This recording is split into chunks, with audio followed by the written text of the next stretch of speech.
Yo, what up? What's happening? What's going on, my man? How are you? I'm great, man. Just living the dream Yeah. as usual. Just trying to hold People it always, together. people always say, like, I'm living the dream. And I'm just like, every dream I have is so fucking weird. And I'm like, I just don't. That we mean? Yeah, I'm floating through space right now. There's a monster chasing me and I'm falling uncontrollably. I'm floating, but I'm also falling. I know I'm falling. Yeah. So it's Yeah. all the things. My favorite is the thing I always get in dreams. Like whenever I try to tell a dream, I'm like, okay, so I'm in our house and like you're there, but you're not you, but I know you're you. You know what I mean? It's like in the dream you're played by a completely different person.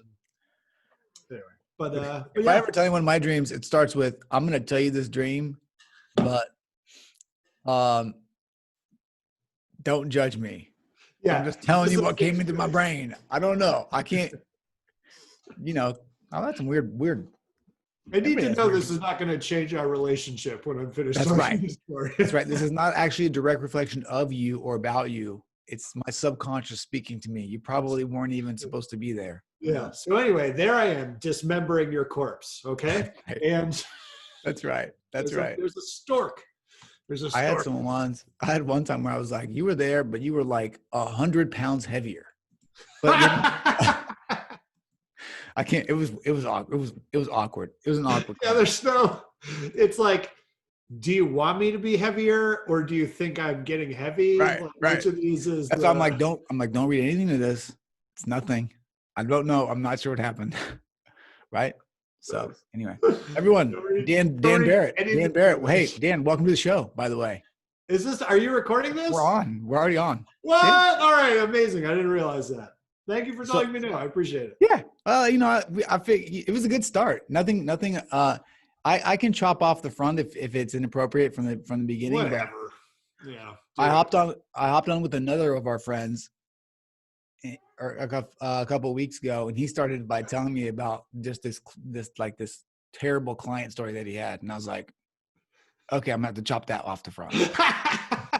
So anyway, this guy Don G. No, that's too obvious. D. Garfield. Right. I was like, okay, well, all right. Well, we can't do that. We can't do that. Well, this was a nice break. And I feel like business podcasts, stuff like that, they're always like, everyone's like, hello, thank you for having me. And I'm like, you guys are just, shooting the S like 2 seconds before the podcast starts. That's right. Like it's always a little goofy. Exactly. So, I want this to be like the opposite of that, because we'll talk about business, I'm sure, but we can I want to just talk.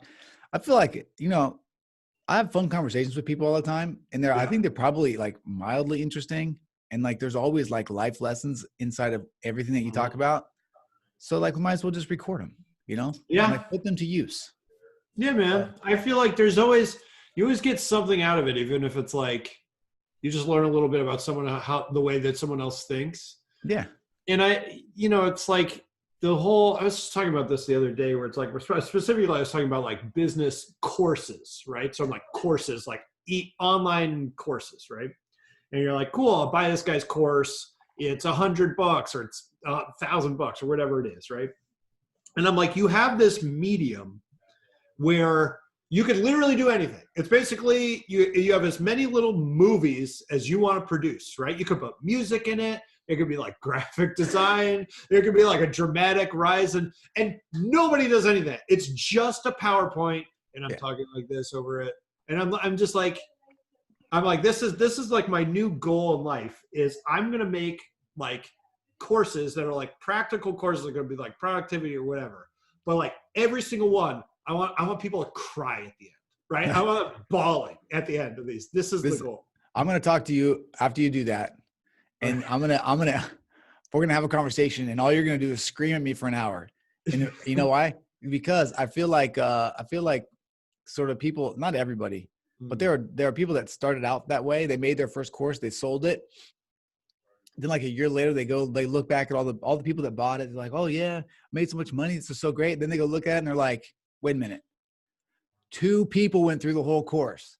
Yeah. So they're like, F that. I'm just going to give them what they need to know. Yeah. I'm not going to entertain. I'm not going to entertain these people because they're not buying it. Well, that's the thing, man. I think if you actually entertain people, that's why they stick. Everybody we know has spent at least 20 hours binge watching a TV show, right? We don't have attention span issues when it's something we actually want to watch. But like, it's a really good example. Like, I just went through this course. I love this. I love this guy's writing. Like, I won't mention his name, but super smart guy, has this blog that I love. He's like, writes about business, like mental models, like real deep thinker, super smart dude. And he's like, I put together this course, and it's kind of about like his like yearly planning process, like takes his yearly plan, breaks it down all the way down to the day. And it's like, here's how I figure out what I'm going to do every day. I'm like, cool. And I'm like watching it. It's like really good content. But I had to fight to finish this course. I had to fight for it, right? And it's like, I got it on my computer and I'm on my phone, like looking at Twitter. And I'm like, why am I not doing, I'm not even paying attention. And I'm like, and I paid money to be in this thing, right? And I'm like, compare that to a book where if you think like the best book you read about whatever, you'll burn through it, right? And it'll take you longer and it costs less. And I don't know, man, I think there's like a lot of room to be like, you gotta grab people now, right? Like you can't just say like, I have cool information, show up for it. You gotta like make them care. And I'm like, I will show you like pictures of orphans and I don't know what I have to do, but I'm just going to pull you kicking and screaming through this thing. And so I thought about it because I just did a course. I did it was for free. I did it in group and I was like, I just want to get my reps in. I want to like practice this skill. Yeah. And hey, plug the course. I mean, we're here, man. We're on. Hey, yeah, I'll plug it. It's how kind do we of get unpluggable. There? All right. So it's called the Art of Mastery. Hold on. Before you so rudely take over this podcast and launch into some sort of big sales pitch you're about to do.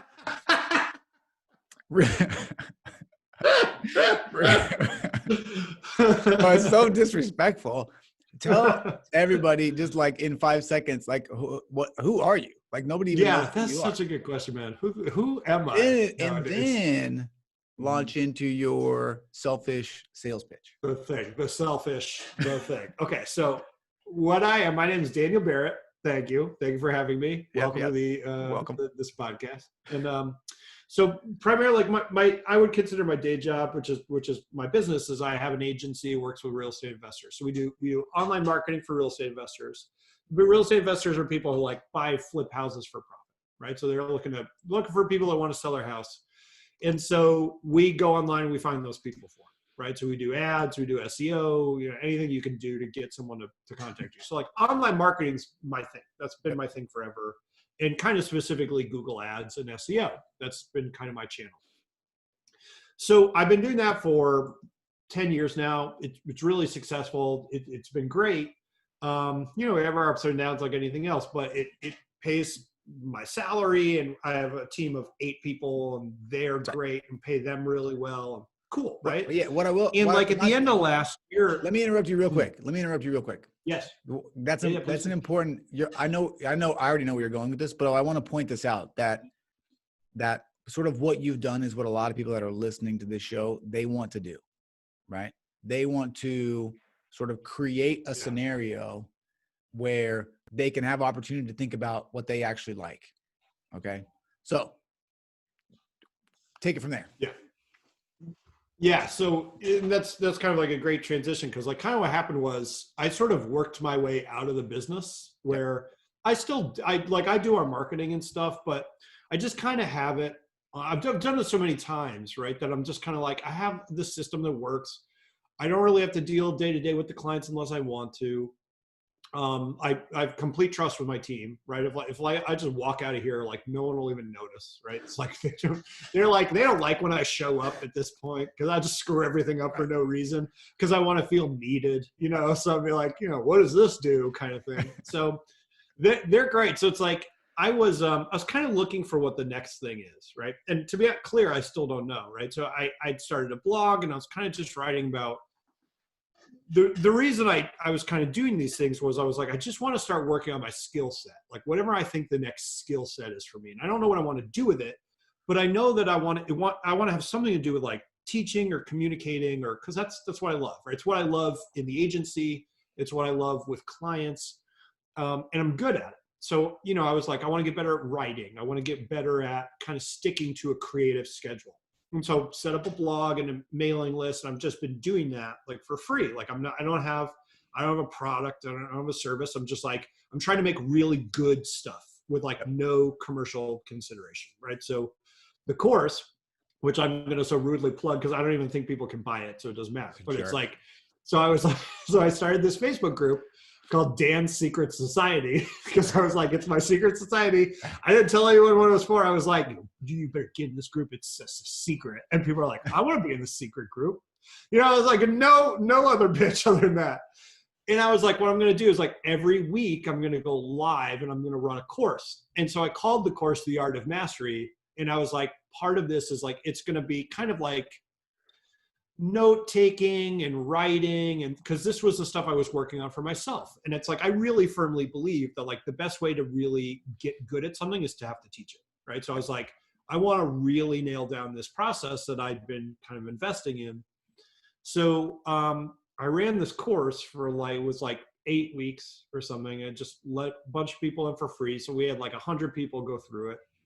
And the thing is like this is why I started thinking about the whole thing with courses, because it's like when I'm asking people to show up every week, right? I'm like, if I suck on week 2, no one's coming to week 3, right? So what ended up happening was like, because I was thinking about that, I started to structure it almost with like I tried to end it with like a cliffhanger, like every week. I was like, come back next week because blah, blah, blah. And then I was like, okay, they really need to like stay focused on it. So every week I was like, the first couple of weeks of it, even though the course is like ostensibly about reading and note taking and like kind of writing to figure out what you think and turning that into like a creative vehicle or a mailing list or blog or whatever. I started like the first 2 weeks were like, they were all like emotional philosophical content. It was like, here, I was like, you know, the whole first session, it was like 2 hours of me being like, you're dying right now. Yeah. And you're going to die without having created something truly memorable. Like it's all stuff like that. Cause I was like, I wanted them to be super invested in this kind of boring topic. And so it just made me realize like, I really think though, I don't know if I'm actually going to do this, but my plan is like the next course I want to do is going to be on productivity. I have a lot of thoughts on productivity, and I'm going to like shoot it like a movie. I'm gonna like, it's going to be like weird dramatic camera angles. And it's cause it's like, for me, all the business stuff that we talk about, like productivity and free time and creativity, they're like straight up existential crises for me. Like I feel like if I don't make something that matters before I die, I'm a failure. And I'm not saying that's true. I'm just saying like that's how I feel. Right. And as much as I love my business and I love providing for people, I don't feel like I've done the thing that's like, when I die, they're going to put this on my gravestone. Like he wrote like how to win friends and influence people, but for accountants or whatever, you know what I mean? Like, it's like, I want to, so I don't know. That's kind of where my headspace is at. So that's a bit of a tangent, but that's what I've been working. It's real funny. It's real funny because I was just thinking, I do these like live quarterly meetings with about like 10 or 15 people or so. And I open them up. I open them up much the same way you do, which I say like, look, we're only here for a day. I don't want you to die and look back with regret because you didn't do what you wanted to do. So today we're going to be selfish and we're going to think about what you really want. And I spend like the first hour just like going through this because it's, it's true. Have you ever been to a Tony Robbins event? I have not. I'm nervous. I'm nervous about going because I feel like I have two very like opposite feelings. Feeling number one, I think it's going to be amazing. Feeling number two, I feel like I might secretly be brainwashed and like come out of there with like some like not me anymore. Right. Like you're going to come out of it an adherent to some religion you don't know about yet. I'm not sure. Right. That's right. Have you guys heard about Zagnar? This guy Zagnar? He's amazing. Anyway, he lives in space. And Tell me, sorry. So yes, no, tell me where are we going with Tony Robbins? Yes. But I feel like I'm not. both of your beliefs are 100% true. So don't worry. So just reconcile that in your head. Yeah. I always say, like, I've been to two, because I went to one and I bought a ticket immediately after for another one. And then I didn't use it for like 3 years. Yeah. So there was this weird 3-year gap between the moment I decided to go to this second event and when I actually went. So it's really interesting because I was in very different places. But anyway, they're great. The reason I bring it up is that nobody does a better job. So the first one I went to was the business one. This is business mastery, right? Yep. They got a guy that teaches literally like bookkeeping. He's like, what stage is your business in? Are you stage 1, stage 2, stage 3? It could be the most boring thing ever. But what everyone leaves looking like they spent like the week at like Woodstock or something.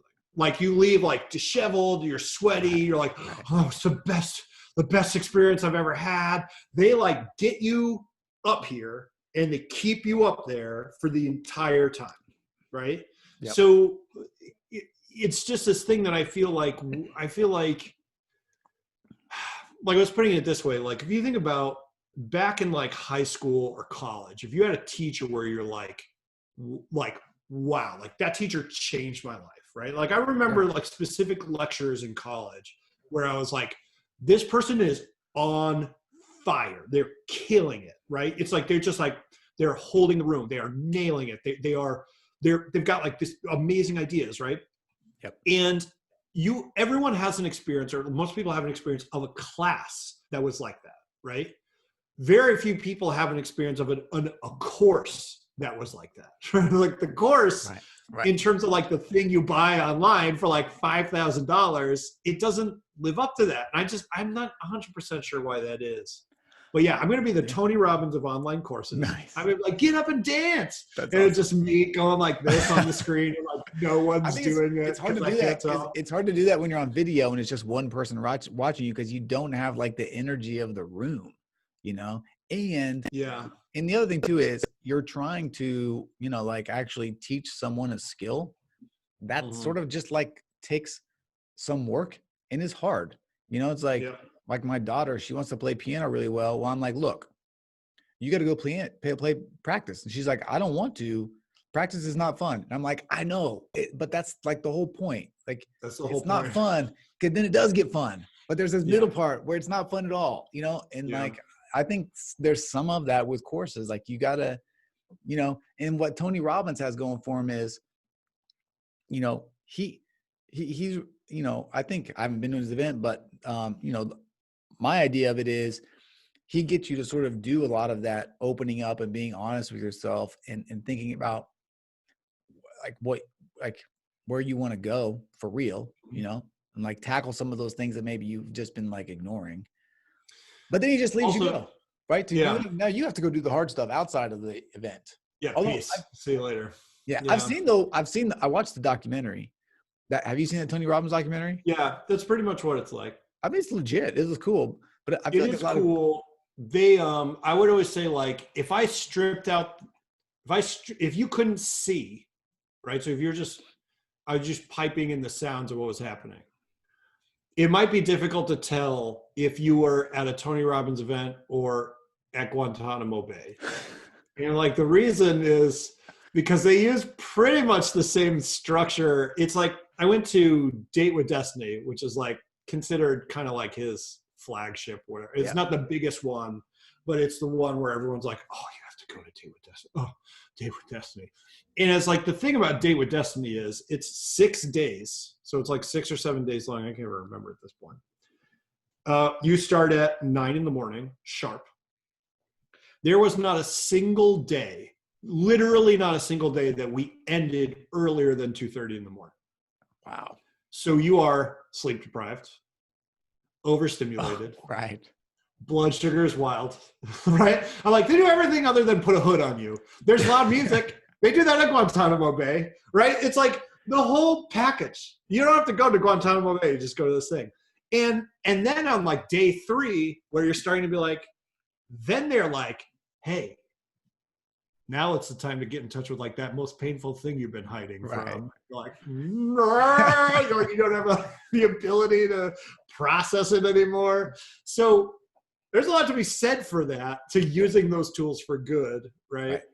But I also think, like, to get to your point of like piano, right? It's like this is the problem, I think, with the way, because I was a teacher before I did this. I taught middle school and high school, right? Okay. And talk about an audience that like they don't want to be Hey, there. by the way, time out real quick. Shout Yeah. out to you. Shout out to you, because I've had my 3 kids at home for the last like 60 days.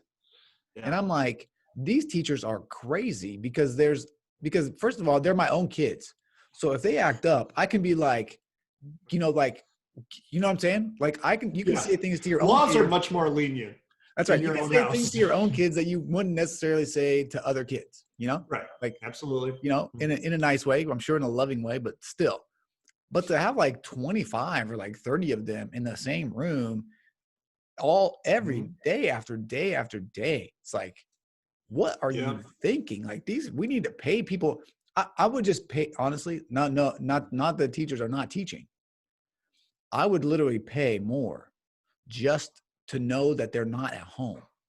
Even if they're not even learning, even if they're not even learning that much, like, you know what I'm saying? Well, I do remember someone once showed me that it was like a comparison of like, what would you pay for all like 6 hours of babysitting versus what a teachers get paid or whatever. And it's not equivalent, right? But no, it's crazy.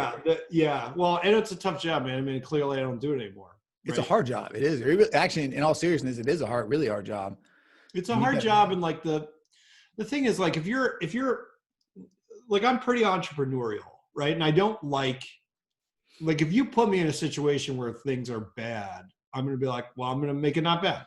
Right. Like, I'm just going to do it. Right. Like where my personality is like, and I don't think this is a particularly good thing either, but it's like, I won't ask for help and I won't complain about it.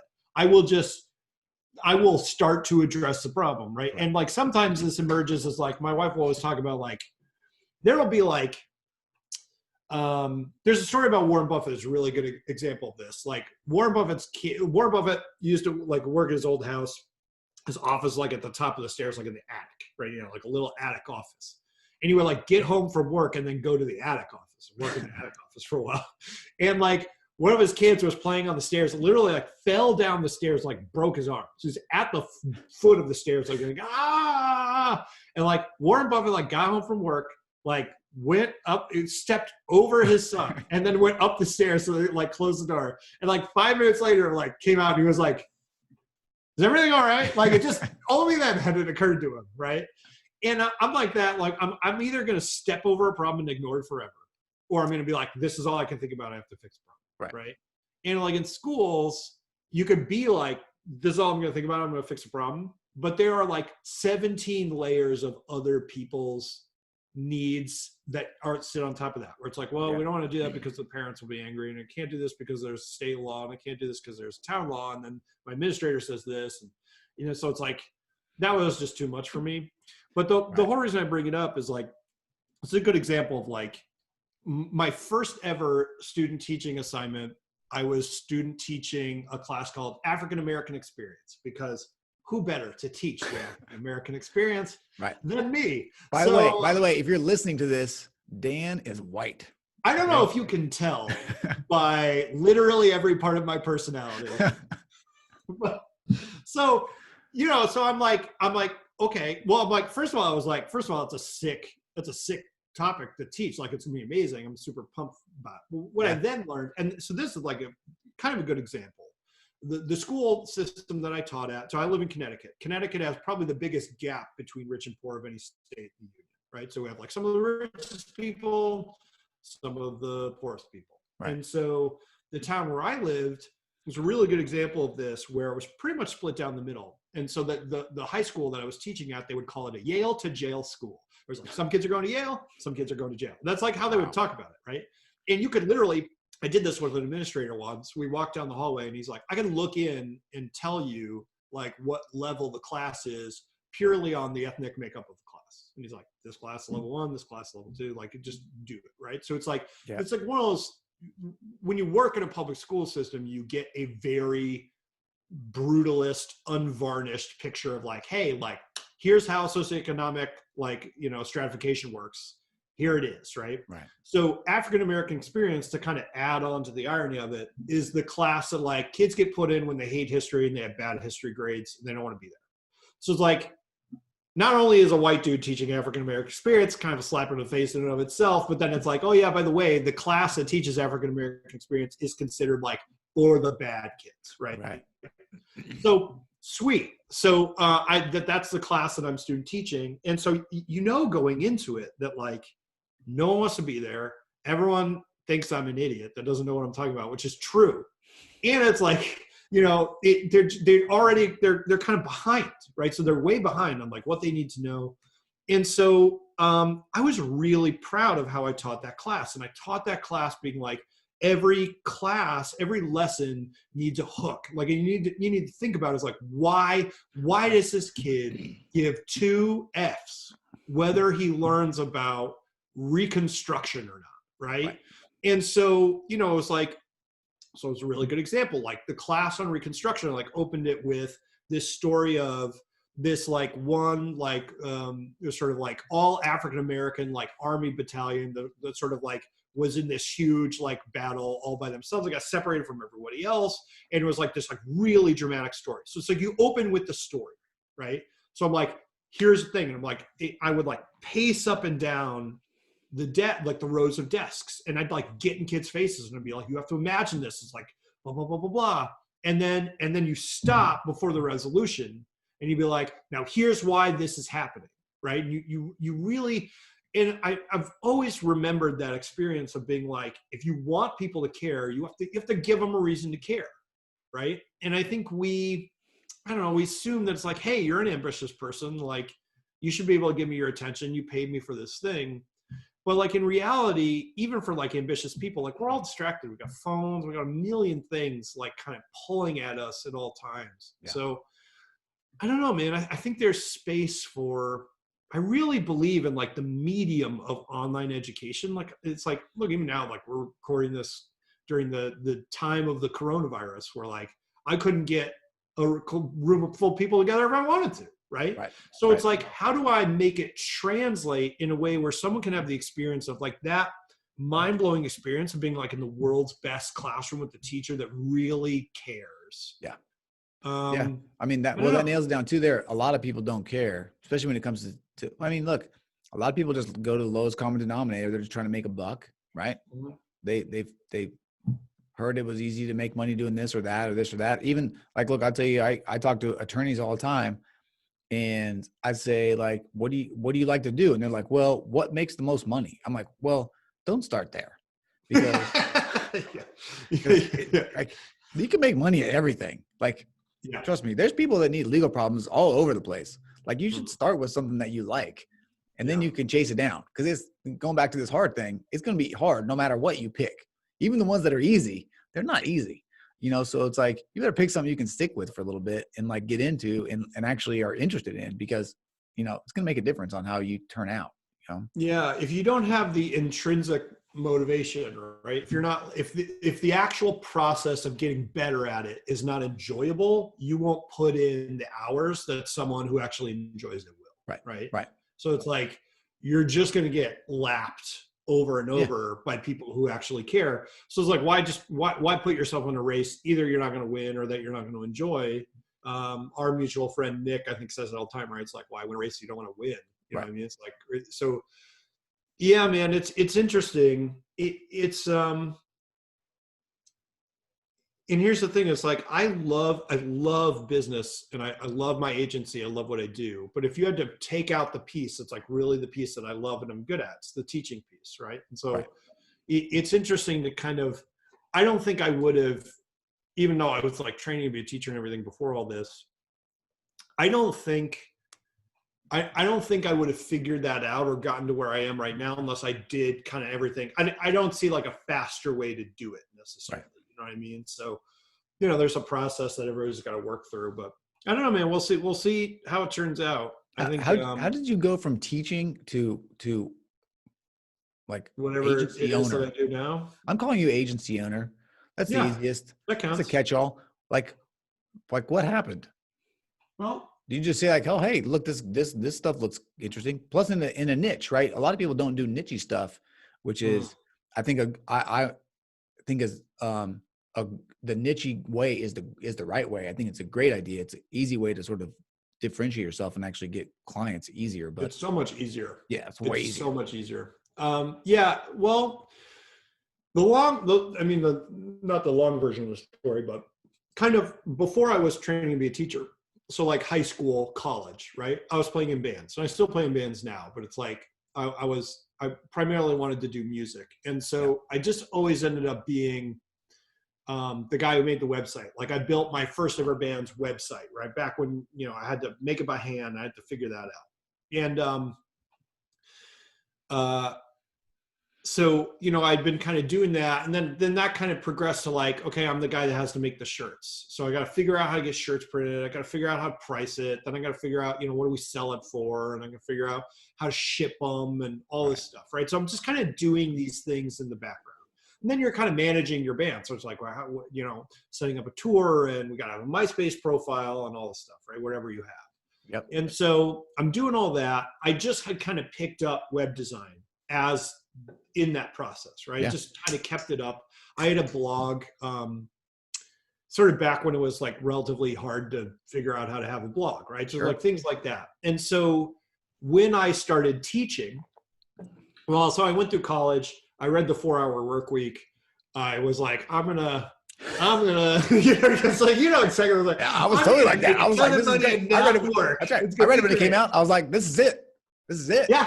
It's so easy, done. Right? So easy. So, so I set up, I think my first ever, I had so many dumb things. Like I was trying to run a drop shipped knife business. So I would like ship you knives and like, but they were straight from China and like all this random stuff that didn't go anywhere. I had my first ever product was called, much like the 4-Hour Work Week told you to do, I was testing it, so I didn't actually have it, but I was trying to like get people to sign up for it. And it was a PDF about how to lift weights effectively as a vegan, but I didn't lift weights and I wasn't vegan. And it was called Veg Muscle. So Veg Muscle, I ran a Google ad for Veg Muscle for like 2 years because I forgot it was on. It didn't spend a single red cent. It didn't spend anything. That's awesome. No one's clicking. No one's clicking on Veg Muscle. So anyway, so I'm doing all that and kind of just having this experience, not making any money at all, right? And then when I started working in schools, I started working as a paraprofessional, which is like a classroom aide, right, for special needs kids. And I did that for about 8 years or so. So in that whole process, I was doing that.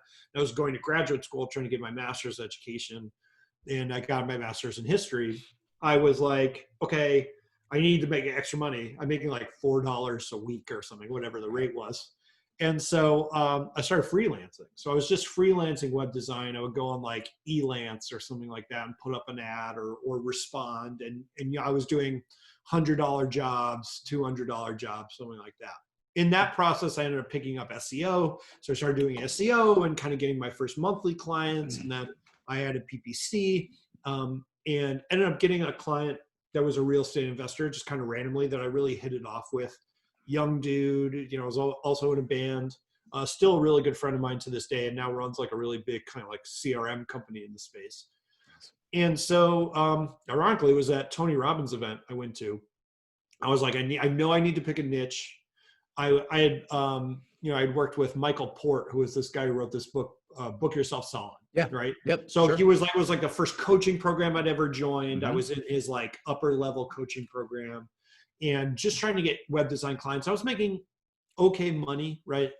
And right before I went to that Tony Robbins thing, I realized, which is where I decided to just work with real estate investors. I ended up sitting next to real estate investors. That's why. That was all the intelligence that went into that decision.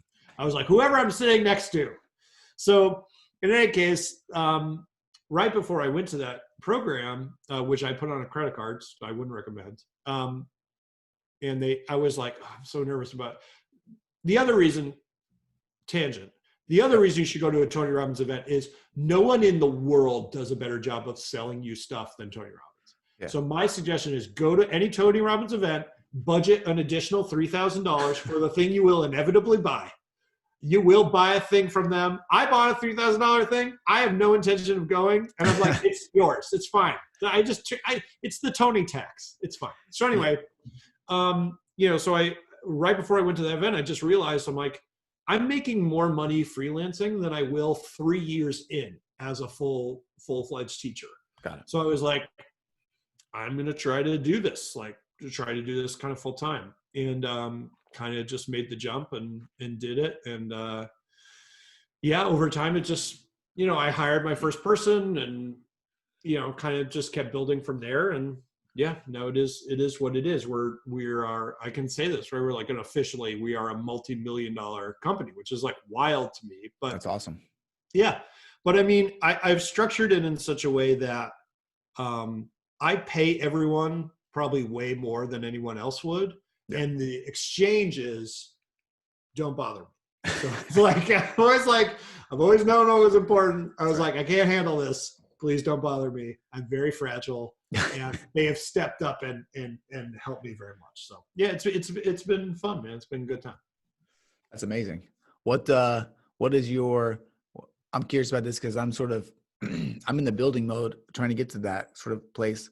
What's the number one skill that you had to sort of create, or what's the number one thing that you had to get over to be able to do that? Because I'm like, there's this fine line between, for me at least, like letting someone just run with something, but also making sure that they can actually do the thing and do the thing sort of like in a way that I want, So like, that makes sense because you can do AdWords in 100 different ways and sort of with a philosophy leading you in 100 different ways as well, So it's like, how do I ingrain that and like teach that and also step away at the same time? It's like, it's hard, Yeah, it is really hard. I mean, I think I was helped by the fact that like, I just had to, like, I went through it once where I was getting clients. I had like 20 clients. It's like not that many clients, but I'm also not that good at working. Like I'm just not, right? I'm not that good at any job. Right. So it's like, I was not doing the stuff they were paying me to do. I just wasn't doing it. Right. Yeah. And so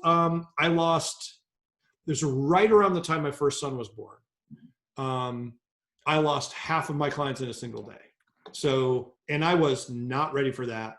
And it was not okay. Right. It was like, so I just realized at that point, I was like, I can't do it this way. Right. I was just trying to keep everything for myself and do everything because, and there's another sort of mutual friend of ours, Tony Banta, had this conversation with me once because I was sort of saying something similar. I was like, it's hard for me sometimes to understand because so for recently, I've taken over some more kind of direct client work because I want to redesign one of our services. And I don't even know if we are going to do it or we're going to cut this service altogether. Right. So I'm like, it's had a bunch of issues. I really just need to do it myself for a while and just understand it really from the inside out. So I'm like back in doing client calls and stuff for the first time in like years. Yeah. And I'm really good at it. I'm just objectively really good at it. Right. Like, I'm like, you give me someone who's pissed off and I will turn them around by the end. Yeah. Right. It's like, I can do that and I can work on the systems and I'm good at the other thing. And I just can't handle much of it, but I can do any one of those pieces really well. And I was having this conversation with Tony, our friend Tony, and saying, it's just hard because I'm like, I don't get why they get on these calls and they're not making the emotional connections they need to make, right? Like this was a recurring problem with our team where they were missing the emotional subtext of what the person was saying. So the person would be like, well, I just don't know about this. Right. And I could hear in their voice. You're not hearing them. You're not hearing what they're actually, exactly. You know what that's not the real problem. You're not hearing what they're actually saying. Right. Right. And you think you addressed the problem because you answered the thing they explicitly said. Right. I mean, it's like, you'd think this would make me better at my relationships than it does. It doesn't translate. Me too, by the way. Hey, me too. 100%. Yeah. So #me too. Anyway, so I'm like, I'm talking about this and I'm like, I just don't know how to teach it. I don't know. And Tony's answer to this was like, he was like, of course they don't know how to do it. And I was like, well, what do you mean? Of course they don't know how to do it. It's like really obvious to me. And he was like, yeah, it's obvious to you because you're the unicorn guy that started your own company. And like, they're not that guy. They just have different skill sets, right? So it's like, I think part of it was just accepting like, no one's me and I don't need me. What I need to do is like break me up into individual roles and then understand like, what is the process? And so it's like, yeah, it's never as good as if you did everything by hand. It literally can never be that good. I mean, it can, that's an exaggeration, but it's usually not going to be that good. But it's like, trade-off is you can do it all yourself if you want to practice, right? There's a difference between a practice and a business. The practice is like the teaching thing I want to build is a practice. I literally don't want to scale it to millions of people and have a giant team. I don't want a team. I want to do the thing, right? And that's a practice. A business is like, it needs a system. Because the other thing that I really realized is like, if I can't break it into a system, I don't actually know what I'm doing. Right. I have no idea. I have no idea how I did the thing I did. You know what I mean? Yep, I do. 100%. So yeah, I mean, the other part was just, I mean, honestly, I think I got very lucky hiring people. My whole hiring process to this point, and there's probably something to it, is like, I went on Facebook and I said, does anybody need a job? Right? And I was like, you. It was like, first person that comments gets the job. And I've done that maybe like 4 times. We hired a dude because one person I hired met another guy at a coffee shop and was like, you seem cool. Do you want to come work for us? And I was like, he's hired. That's fantastic. And it's like, but there's something to the idea of like, what I end up doing unwittingly, like most of the stuff that I've done well in my life, right, is I only realized it after the fact, is you hire people that are in your social circle and are like you in several ways, right? So it's like, one of the things is like, I have like implicit trust in everyone that I work with. And I'm like, if they say they're going to do a thing, they're going to do it. Right. And that's how I am. Yeah. So it's like, by luck or whatever, I just happen to have attracted people that are like that. So it's like, as long as I have that, I'm like, you can learn whatever. Yeah. True. But I can't make somebody not a jerk. Right. So it's Correct. like, no, we have a no jerk policy. It's yeah. Like, yeah. One of the things that I had to do actually though was, and it sort of goes to the Tony's thing, is for a long time, I would just hire people that I liked. Yeah. That like we would be able to have a conversation like this together, but they wouldn't actually be the right sort of personality for the thing that I needed the people to do. Yeah. Like you and I would sit down for an interview and I'd be like, this dude's amazing. He's like, because we get along, be like, he'd be a great whatever. But no, because you just told me in our conversation that you don't like to do these things that I actually need you to do, right? But it didn't matter. You guys have a strict 2-hour workday, right? That's what I require. Right. That's right. I'd be like, oh, I know he said he doesn't really like to work a lot, but it's fine because we'll figure that out, or whatever. We'll figure out what a lot means later on. Right. Yeah, that's very true. I had to write down like this is what I actually need to happen. And what I also would do is say, this is sort of like the personality type that would fit this role. And then I make everybody do like a disc profile and stuff like that, just to make sure that it's not like an end all be all, but so that it matches up with what I think the role requires, because like, especially in the firm, there are some client facing roles where you have to be able to talk to people and like, you've got to be kind of outgoing. But there's also like the back end roles. Same with you, I'm sure. Like there's the back end roles where you need people that like are hermits, like they like to be alone or what I'm saying? But like they don't need or want or desire a lot of your sort of traditional outgoing social interaction type of stuff, Yeah. Yeah. I think that's very true, right? It's like you kind of hire for type because they can learn the specifics most of the time, right? But you couldn't make me like the spreadsheet guy, even though I use spreadsheets all the time. It's like my job is like data entry. I've had those jobs and they're nightmares, right? I spend all my time drawing and like writing music lyrics for bands. I start going like, hey, you know what if we did this thing? Like we can make it like a little faster. We could tweak this thing. And like, you know what? No one even actually needs to do this job. We could just do this thing over here. And like, it'd be great. And everybody's like, no, this is They're like, Chris, can you get back in the mailroom, please? Like, there are piles of undelivered mail. I walk into like the president's office. I'm like, why does this company even operate this way? You should just change everything. And they're like, And I'm like, and don't tell me this is the way we've been doing it forever. I've done that before. It's interesting. Yeah. How did that work out? Good. It worked out, it didn't work out very well. It didn't. It didn't work out very well. Is all I'll say. It didn't. It was doubly bad because it was a big organization, but it was also a government organization. And so it was even worse because not only were there like very like just ways, like traditional ways that things have been done forever, but there were also a lot of people in there that had been working there forever that knew they couldn't get fired. And so they didn't want to change anything because they just wanted to chill, basically. Yeah. I already mastered the way it is now, right? That's a real problem. That's right. Although, you know what? It was a fascinating mental model that someone threw my way once, and I never heard of it, but I don't know if everybody else has heard of this, but have you ever heard of Chesterton's fence? I don't think so. Chesterton's fence is like, I think about that stuff a lot differently now. So like, I had this very similar feeling like working in schools, right? Where it's like, I can't, and it's a very frustrating feeling. And then, so Chesterton's fence is this whole idea that like, the image is you're walking along a path through the wood. Okay. So there's just woods everywhere. It's beautiful. You're walking along the path and then you come across a metal fence, so like one of those swinging fences, right? That's across the pathway. Okay. And there's two, you imagine you're there with your friend and your friend says like, it's so stupid. Like, why is this here? It doesn't do anything and it's ruining the walk. Right. And Chesterton's rejoinder to that is, if you don't know why someone put the fence there, don't mess with it. It's like, no one puts a fence in the woods for no stupid reasons, right? That's so right. It's like, there's this, we come across where it's like, these structures emerge, right? Complex structures emerge from a kernel of a process that really worked. And so we kind of get these like accretions over the years. And it's like, when you come to it from the outside, you're like, why is this like this? Right.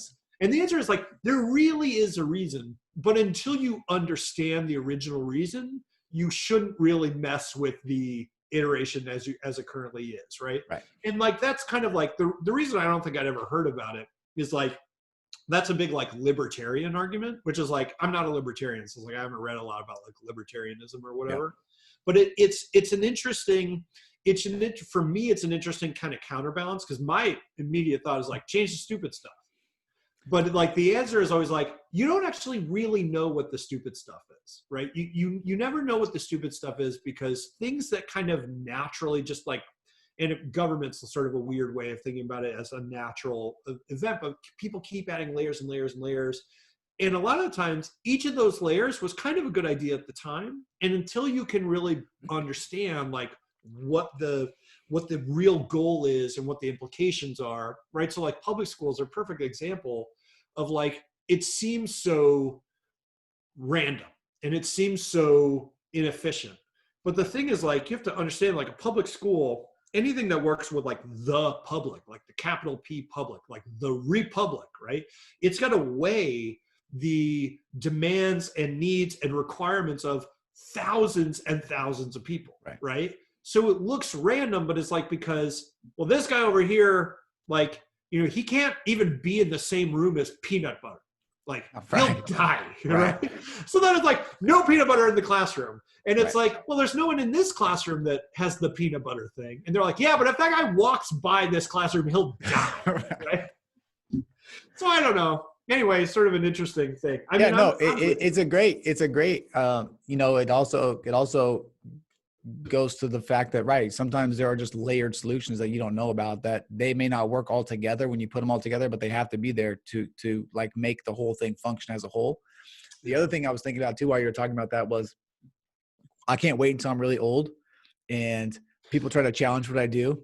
And instead of saying that's the way we've always done it, I'm going to go Chesterton's fence. Yeah. Have you ever heard of Chesterton's fence? That's right. Well, I built that fence. Like, why are we doing? They're going to be like, why are we doing this? I'm going to go, let me tell you a little story about Chesterton's fence. You know? Yeah. And everyone gets it. Everyone's Because like, oh yeah, that's like right. mystery fence. It's like the explanation for, because we've always done it that way. It's like a nice twist, you know? Yeah. It turns Buffett, this is my second Buffett reference, which is like weird, but Buffett's one of his sayings is, if it's trite, it's right.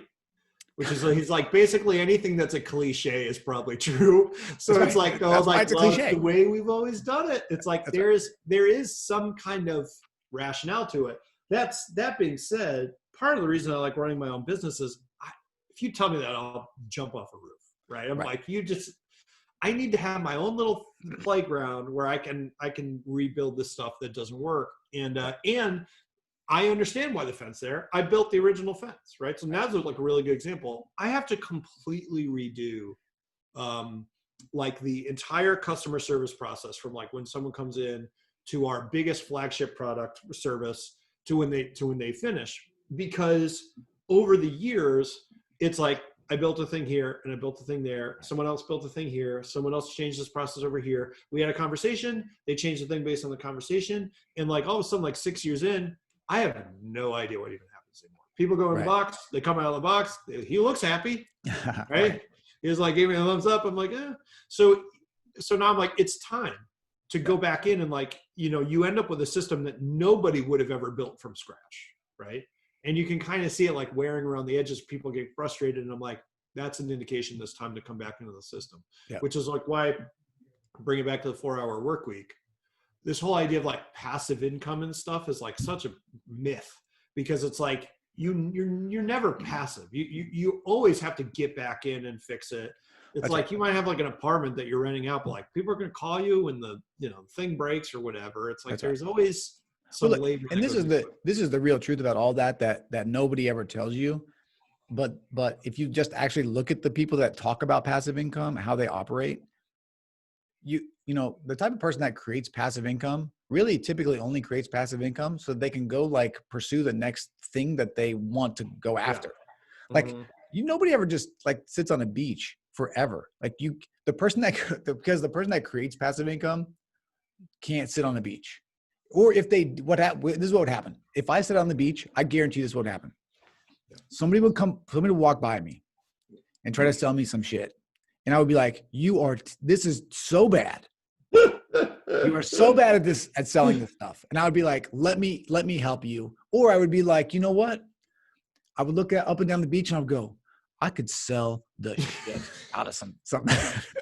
You know what I'm saying? And I would just start, I would find, it's like impossible not to just like, because that's just what you do. Like, it's fun, So like people that are chasing passive income in some ways, unless you're telling me that you find it out afterwards often, but unless you tell me you want to do something because it's sort of a means to an end, I just think you're kind of lazy. Honestly, if you're talking about passive income from the start, because if your outcome is to sit on a beach, that tells me that's not that great of a thing, because you need to find the thing to sort of chase after anyway, to get there. Like I don't know, that it would be nice if you didn't have to have both of them, but I think unless you are just somehow capitalized, like unless you just have so much money that you can just come up with ideas and just like say, hey, here, put this here and put this here, and let's just see what happens. Right? Like you're going to have to work to do it. And and thinking is work.